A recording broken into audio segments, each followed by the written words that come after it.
Hey there, and welcome back to the Happy Horse Nutrition Podcast. I'm Dr. Nerida, and today I will be your guide for our part 2 of our drought feeding series. So in this episode, we're going to look specifically at how to manage diseases that become more prevalent during drought, and also how to improve your horse's welfare and mental health during drought, which can become quite challenging just given the nature of droughts and the fact that they often will have less pasture and less forage to eat, which does have a big impact on their mental health. First of all though, let's have a look at some of the diseases that are more prevalent during drought. So the diseases that come to my mind when I think about feeding horses in drought is gastric ulceration, sand colic, and just general colic. They all become more prevalent, or your horse is at higher risk of them during drought conditions. So if we look at gastric ulceration, we will do a number of podcasts on specifically on gastric ulceration, but if you go back and listen to episode 1, where I talk about feeding your horse like a horse and the process of evolution and the way a horse's gastrointestinal tract evolved, and episode 2, where I talk specifically about a horse's gastrointestinal tract, we spoke about how the horse's stomach has 2 very distinct regions, so the upper squamous region and the lower glandular region. So the upper squamous region has no protection from the gastric acid that is produced in the lower glandular region, which means that upper section of your horse's stomach has become, over 55 million years of evolution, completely reliant on your horse having constant or near constant access to forage to chew, and that forage actually creating a physical barrier between the acid in the lower part of the stomach and the top part of the stomach, and also for the saliva that is produced during the chewing of that forage that dilutes the acid in the stomach and makes it a higher pH and less likely to burn. Like, should the acid be allowed to reach the top part of the stomach, when it's mixed with a lot of saliva, it's much less likely to burn holes through the top part of your horse's stomach and create ulceration. Now, if you think about a horse in drought conditions, they will often be standing around with nothing to eat because all of their pasture's disappeared. We're often feeding them hay in allocated amounts each day so that we can make sure that our hay supplies last for however long the drought is going to last. And so we can put them in situations where all of a sudden they don't have forage or fibre to chew on constantly, which means their stomach can empty so that it no longer has that fibre protection to stop the acid from the bottom part of the stomach splashing up and burning holes through the top part. And they're also chewing forage for a lot shorter periods of the day, so they're not producing nearly as much saliva, which means that the acid that is potentially accumulating in your horse's stomach, remembering that the acid is secreted 24/7, and when it's not being diluted by the saliva, it can become a very, very low pH and much more likely to burn holes through the top part of your stomach, should it be allowed to splash up there. So with the squamous gastric ulcers, which are the gastric ulcers in the top part of the stomach, during drought conditions, you just need to be really conscious of the periods of time your horse has where they don't have something to chew on. So as a rule, you should make sure that your horse doesn't have periods of longer than 4 hours where they don't actually have something to chew on. And a very hard rule of definitely no longer than 6 hours where they don't have something to chew on. So this is where I talked about a little in the first part of our drought feeding series about, using hay balls and hay bags and boxes and various other slow feeding technology to try and extend as much as possible the amount of time it takes your horse to eat the hay allocated to it. And also having straw available 24/7, that they'll tend to just eat when they really do want something to go and chew on. By using slow feeders, you're extending the amount of time it takes for them to eat their hay each day, so that you're making the periods of time they're not actually chewing on something shorter and shorter, which will dramatically reduce their risk of squamous ulceration.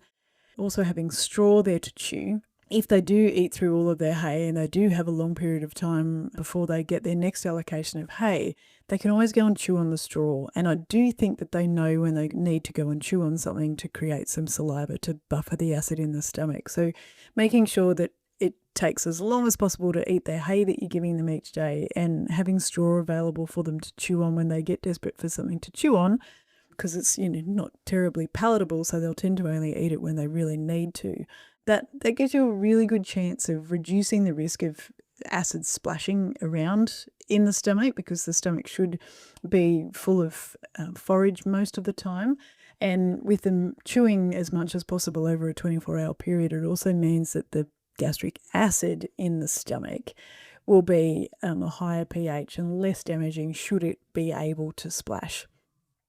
The second type of ulceration that is a risk it's a risk all the time really for all horses, but is potentially a higher risk during drought periods, is glandular ulceration. So glandular ulcers occur in the lower part of the stomach and they're not related to acid splash. So in the glandular section is actually the section of the stomach that produces the acid. So it was smart enough to know that it also needed to protect itself from the acid. So the glandular section secretes this very thick mucus that stops its own acid from eating holes through the glandular part of the stomach. But for reasons we still don't understand all that well, we can still get ulceration in that part of the stomach. But researchers believe it is linked to stress, at least partly linked to stress, and a bunch of other factors that we still don't understand very well. But I suspect that during a drought, with the stress of not having forage readily available all the time, because let's face it, even if we manage our horses absolutely perfectly during a drought, there's still no pasture.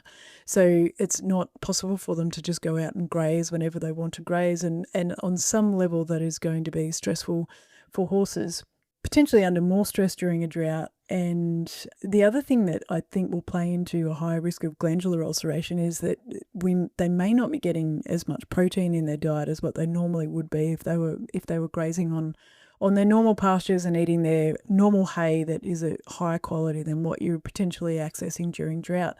There was some research done quite a number of years ago now looking at whether we could feed straw to ponies and just straw diets. And what those researchers found is that the ponies actually ended up with quite extensive ulceration.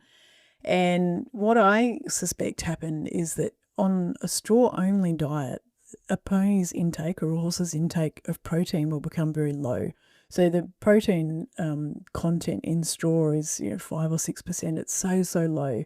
I think that those ponies must have actually become essential amino acid deficient or conditionally essential amino acid deficient. So amino acids are the building blocks of protein, and the essential and conditionally essential amino acids need to be provided in your horse's diet. And the reason I think that contributed to glandular ulceration is that the mucus that the glandular part of the stomach uses to protect itself is made from protein. So if they don't have enough of the amino acids that they need to create that mucus, they can't protect the lower section of their stomach very well. So being really aware of your horse's protein intake during drought, particularly when you are feeding low quality forages, is incredibly important for a lot of reasons. But one of those reasons is so that they can continue to make the mucus that they need in their stomach to continue protecting that lower part of their stomach so that it doesn't ulcerate. If you've got low quality hay that will be very low in protein, bringing in some lucerne hay to boost the high quality protein intake really helps. And lucerne has also been shown to be quite protective in terms of ulceration as well, because it's a natural buffer of the acid in the stomach. So it's useful from a couple of perspectives. And using really good sources of protein, so feeds that contain soybean are excellent, because soybean contains a lot of the essential and conditionally essential amino acids. In Australia, I love lupins, so if you need some additional protein, then adding lupins to the diet is a very safe way of adding additional protein, because lupins they're one of my very favourite ingredients because they're so low in starch, which makes them safe for pretty much every horse, but they're high in protein and the protein quality is really good. So they're a beautiful source of protein for horses. If you find yourself in a situation where you're needing to add additional protein, and there's a number of other good sources of protein in a horse's diet, and this is where the Happy Horse Nutrition app becomes very useful, because it will allow you to see when you've actually met your horse's protein and some of the essential amino acid requirements, so that you know that you're providing enough of the protein and essential amino acids they need to maintain their gastrointestinal health. So that's gastric ulcers, two main things. As much as possible, have hay and straw available for them to chew on 24/7, and make sure that you are meeting their protein requirement, and that will put you in a really good position for preventing gastric ulcers. And I do have to throw in here too, just make sure if you are riding your horses to feed them lucerne hay before you ride, or alfalfa hay for those of you in parts of the world who call it alfalfa. But feeding lucerne before you ride will make sure that you absolutely have that stomach full of fibre, and that the acid in the stomach is really nicely buffered before you go out to ride, and you're not putting any additional pressure on your horse's stomach when your horse is working than what it's already under during the drought conditions.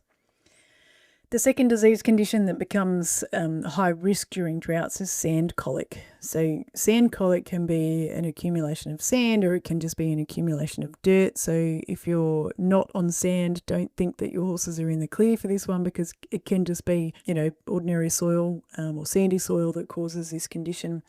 An interesting paper was published back in 2021 by Jurjans and the co-authors, and they reported that horses under normal conditions will eat around 0.5 kilogram of soil per day.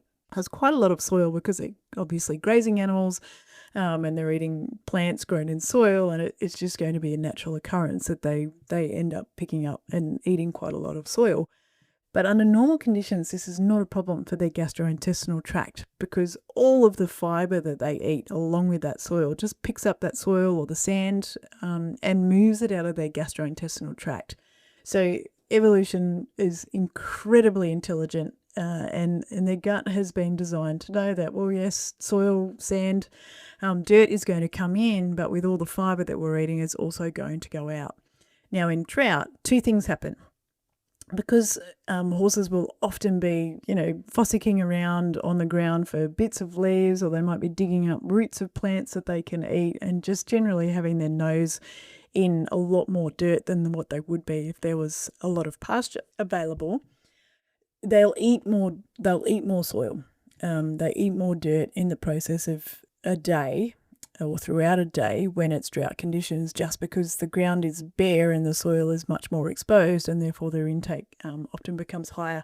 And they'll also usually be eating their hay off the ground, and if it's hay, like lucerne hay or a really soft grassy hay where often the leaf falls off and then they want to pick all that leaf up off the ground, they'll just naturally be eating more dirt. So that's the first thing that changes.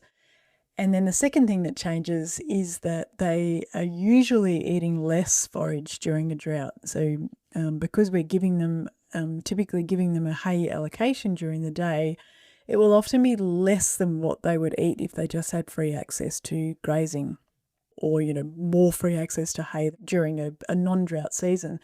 So during a drought, usually the amount of fibre moving through their gut is also reduced. So you've got more soil going in and less coming out, which means that the difference is it has the potential to accumulate in their gut and cause sand colic. Now, from what I've seen over my career, so I've been working as a horse nutritionist now for 25 years, and I've seen lots of cases of sand and dirt accumulation in a horse's gut that don't cause colic as such. But what it does cause is just generally grouchy behaviour. So horses just being generally grumpy and unhappy with life, because I assume having sand and dirt accumulated in your gut, it rubs on the gastrointestinal wall and would be very uncomfortable. It would cause quite a lot of pain, and that can show in their behaviour. And it can also cause diarrhoea. And that's been largely my experience of sand and dirt accumulation, is that you'll generally see these changes in behaviour and then diarrhoea. And then as it progresses on, and depending to some extent on the horse as well, you may then see sand colic. But I do think you will see symptoms of sand and dirt accumulation in your horse's gut before your horse actually gets to the stage of having colic. So do be aware that changes in behaviour may be your horse telling you that its gut is hurting because it's got sand or dirt rubbing around in there and causing irritation. And definitely if they're getting soft manure or diarrhoea, that is also telling you that there's potentially something going on with sand and dirt accumulating in their gut. Now, I seem to have had a lot of success over the years in using psyllium husk to remove sand and dirt from a horse's gastrointestinal tract. There is research to say that psyllium just by itself is not very effective, but I have found, just based on a horse's manure consistency and on their behaviour, that when we can get enough psyllium husk into a horse, it does seem to make a difference. So my feeding rate is 1 gram of psyllium per kilogram of body weight. So if you've got a 500 kilogram horse, feed 500 grams of psyllium per day, and do that for 5 days in a row, and feed it just in one go. So if you can get all of that into them in one go, it turns into this really gluggy, sticky mass. And presumably it's that gluggy, sticky mass that helps the fibre. So feeding the psyllium with a lot of fibre just helps the fibre to pick up the sand and the dirt that has accumulated and move it out of the gut. Now, what the research says is that using psyllium husk in conjunction with magnesium sulfate or Epsom salts is more effective.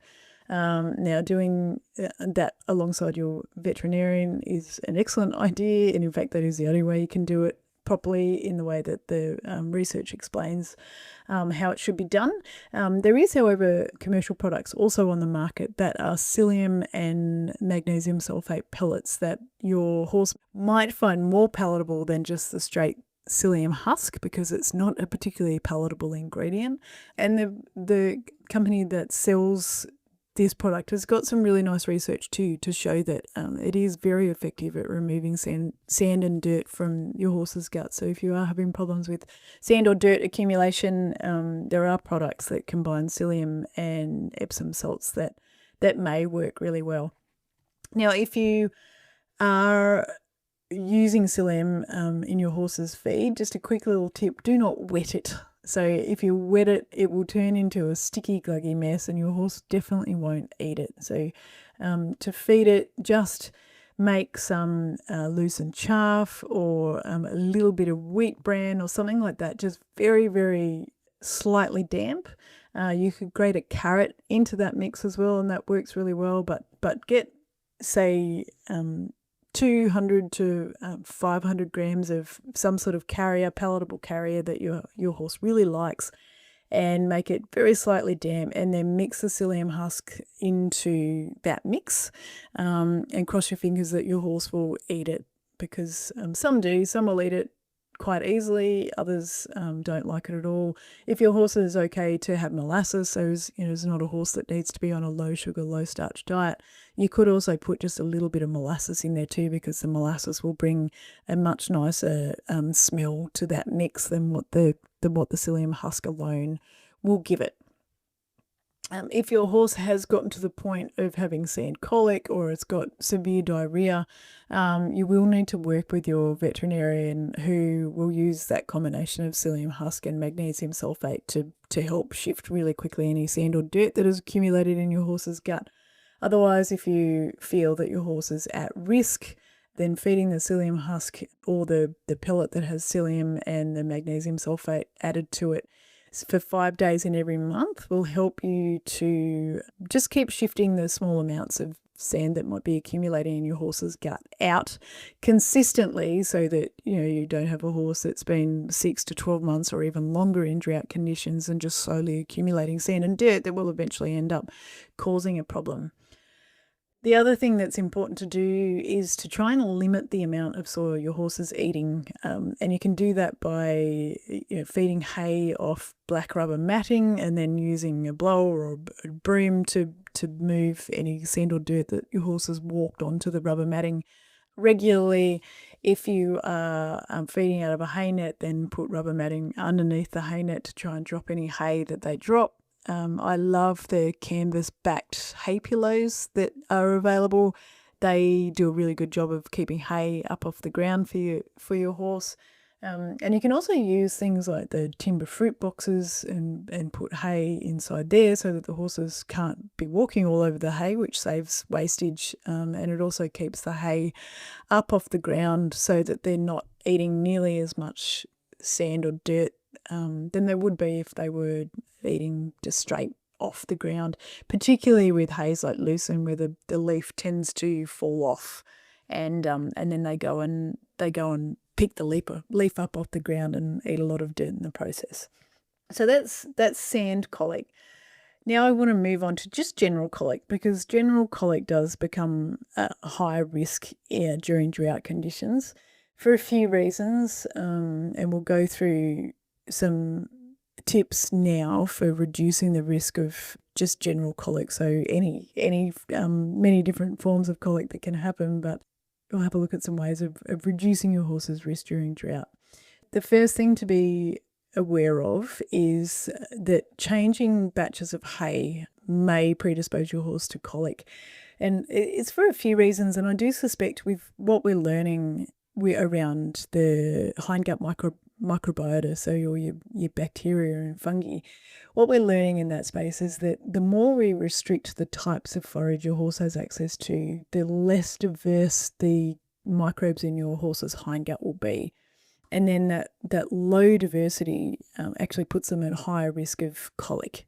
So I suspect during a drought, if you can only buy one type of hay, that your horse's hindgut microbes will actually become less diverse. And when they're less diverse, they're more easy to knock out of balance and knock into dysbiosis, and it's easier to cause problems like colic.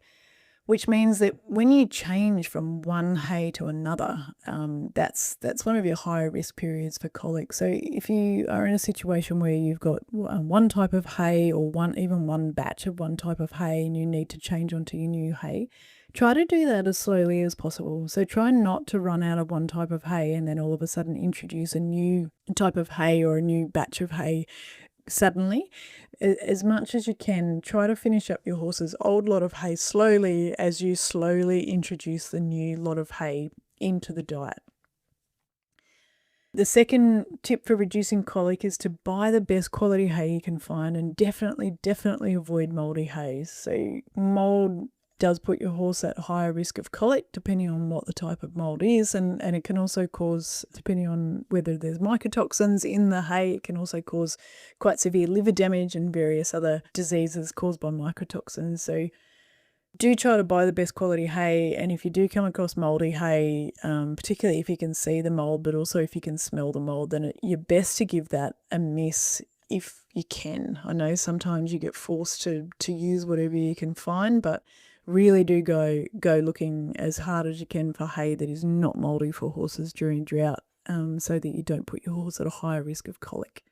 The next thing to take into consideration, which we did talk about a little in part 1 of our drought series as well, is to make sure you provide access to clean water. So dirty water, and particularly dam water that has questionable water quality, will put your horse at higher risk of colic. So if you are looking at your dam water quality and thinking that, there is no way in the world you would have a drink out of the dam, even if you were really, really thirsty, it's probably time to consider giving your horse access to an alternate source of water. I will have a trough available as well as the dam in my paddocks with dams. So if you are in that same situation during a drought, then giving your horse access to trough water as well as dam water is good, because then they can go and choose where they want to drink. And I do find that my horses will choose to drink out of the troughs when the dam water is not great. And if your dam water is really disgusting, then you really are best to fence the dam off so that the horses just can't get access to it, in case they do go and have a drink out of it and give themselves colic. And the last one around preventing general colic during drought it's a big one, and that is don't feed too much grain. So droughts do often force our hand in what we have to feed, and sometimes, depending on what your horses are doing, sometimes you will have to feed grain-based feeds or high-energy feeds, and most common high-energy feeds are grain-based feeds. So say, for example, you have got horses that are still in relatively hard work, or you've got pregnant broodmares or broodmares with foals at foot during drought conditions, you will have to feed them some sort of high quality, high energy feed to maintain their body weight and their muscle mass during drought. But we can get in situations where you push their gastrointestinal tract that little bit too far with feeding them too much grain, and then you will put them at a high risk of colic. Where possible, my rule is to never exceed a kilogram of grain-based feed per 100 kilograms of body weight. So that's 5 kilograms of grain-based feed for an average size 500 kilogram horse. Make sure you limit the amount, and also be conscious of the type of grain you feed. So never, ever, ever feed raw grain, with the exception of oats. So it's okay to feed oats whole and uncooked, but it is definitely not okay to feed corn or barley or wheat, rice, any other grain without it having undergone some sort of heat processing. If you need to boil grain, then that works really, really well. Otherwise, you can buy extruded grain, which some of my research and research from around the world also has shown is the most digestible form of cooked grain, and you can also use steam flaked and properly micronized grains too. Will have good digestibility, but just don't ever feed raw grain, because a majority of the starch in grains like corn and barley will end up in your horse's hindgut, and they'll cause a shift in the microbes there away from the good fiber fermenting microbes and towards the what we would call the bad starch fermenting microbes, and that does put your horse at much higher risk of colic. I will just mention quickly here too, another high risk for colic is immediately after a drought. So usually during a drought, if the drought is quite prolonged, pasture has disappeared altogether.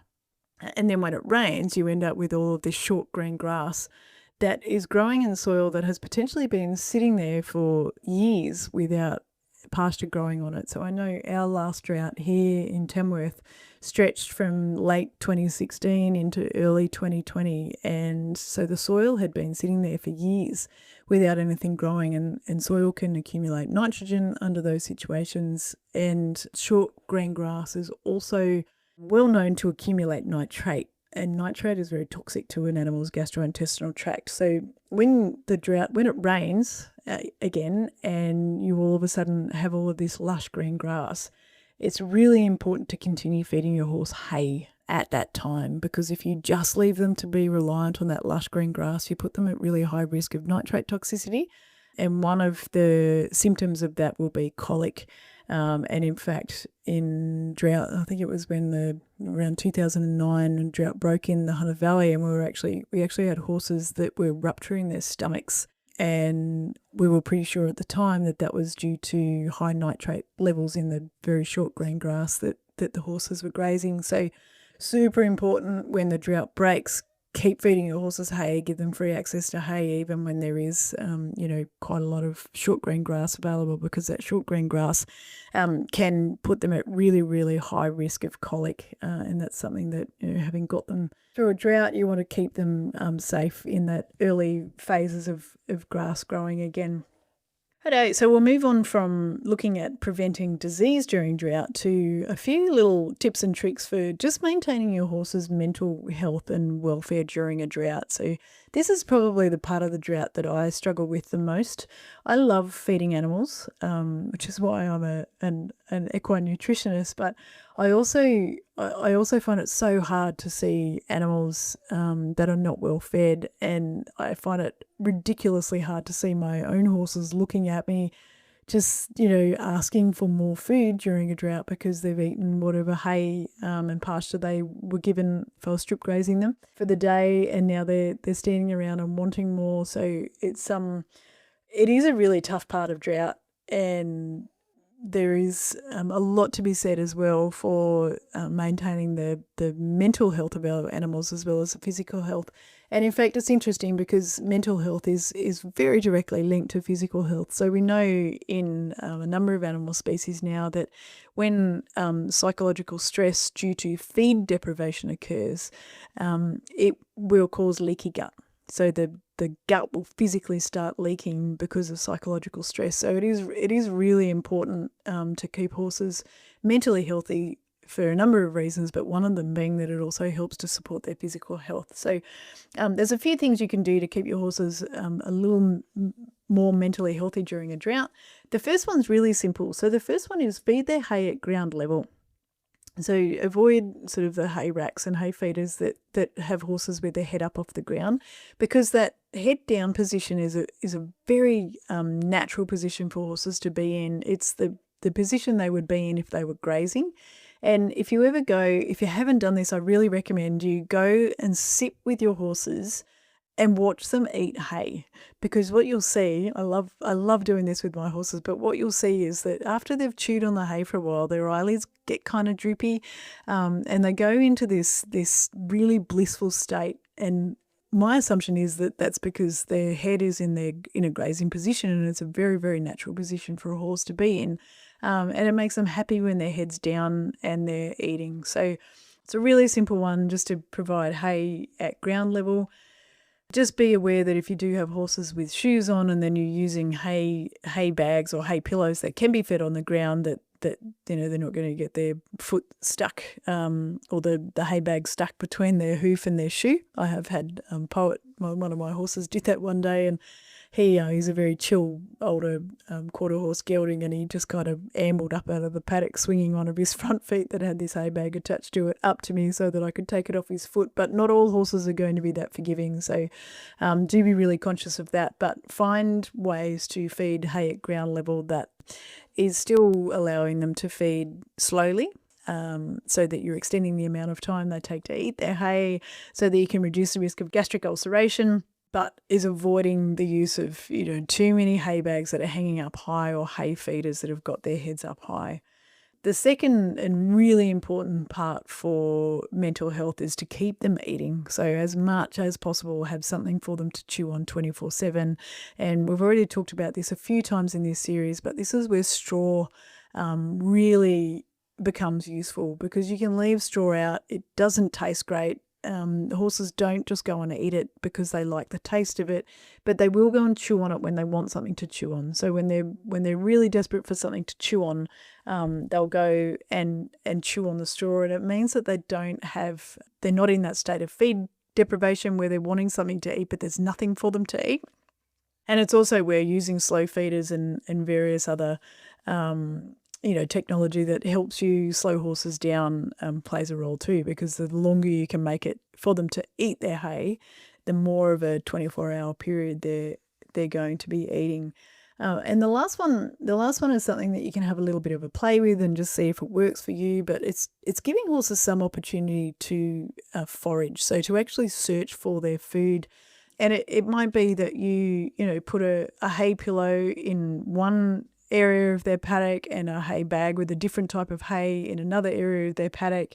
If you've got a playful horse, the hay balls that are available, if you find a good quality one, they're great for just giving them that it's more looking for food as opposed to just having food given to them. And another one that I think would work really well too is to use the big hay cubes that are available almost anywhere around the world now, and scatter them around their paddock so that they actually have to go and look for them to eat them. So scattering a portion of their forage allocation for the day out in those cubes, sort of all over their paddock or yard, and the bigger the paddock, the better for this to work. But even if they're in a smaller area, it will still give them something to do where they can just wander around and find the hay cubes. Do be conscious of that. Do be a little bit conscious of whether they're eating a lot of soil if you do that. Just a little bit of a case-by-case assessment of whether that will work for your horses in their specific conditions or not. But just trying to think of ways that you can have them go searching for food and not it be a matter of, the food's just here and they don't actually have to put any thought or effort into going and finding it. A really simple one is just putting their hay well away from their water, so that they are actually moving a little bit too during the day and having to move between their food and their water, which is a really natural thing for them to do. Horses don't normally eat right near their water source, and certainly wild horses would typically not eat right near their water source constantly, not all the time. Sometimes they would, of course. Had the opportunity to watch some gorgeous big mobs of Kosciuszko brumbies grazing in the last few months, and the ones that have just come to mind were grazing along a stream. So in that situation, yes, they had their water right near right near their food source, but they also have massive areas to roam, and they wouldn't stay there all the time. They would obviously move around to forage, but it's just a simple one for our domesticated horses, is to put their hay or other feeds further away from their water. So I really hope that helps. Drought's tough for so many reasons, but there is a much higher risk of those diseases. So your glandular ulceration, your gastric ulceration, your sand colic, general colic. But just being thoughtful about how you feed and where you feed and the timing of feeding, and also what you feed, all the things that we've discussed will help dramatically reduce the risk of those diseases and keep your horses nice and healthy and safe during drought. Yeah, there's a few little things: feeding hay at ground level, just keeping them eating for as much of a 24-hour period as possible, and getting a bit creative with where you feed and how you feed to give them a bit of an opportunity to forage, to help keep them just a little bit more, I guess, stimulated and more mentally happy than they might otherwise be during a drought. Of course, if you would like to check your horse's diet and make sure that you are meeting all of their nutrient requirements during a drought, particularly as your hay source keeps changing, then you can use the My Happy Horse Virtual Nutritionist app. And you can find details about that on our website, myhappy.horse. And if you have any specific questions about nutrition, then also head on over to our website and have a chat with Dr. Nerida AI, which is me in AI format. It's quite a funny thing to have an AI very much like me, because this AI is a model that has been trained just on information that has been written or spoken or filmed of my content over the last 25 years. So there's lots of knowledge in there, and it is a really handy resource if you've got questions that haven't been answered during this podcast. And of course, we are here to help you as well. And with that, I will catch you next time. Thank you so much for listening. If you'd like to know more about the My Happy Horse Virtual Equine Nutritionist, you can head on over to myhappy.horse. And also, while you're there, check out the Dr. Nerida AI, which is me in AI format. And that version of me is happy to answer your questions about horse nutrition 24/7. Thanks again, and we'll catch you soon.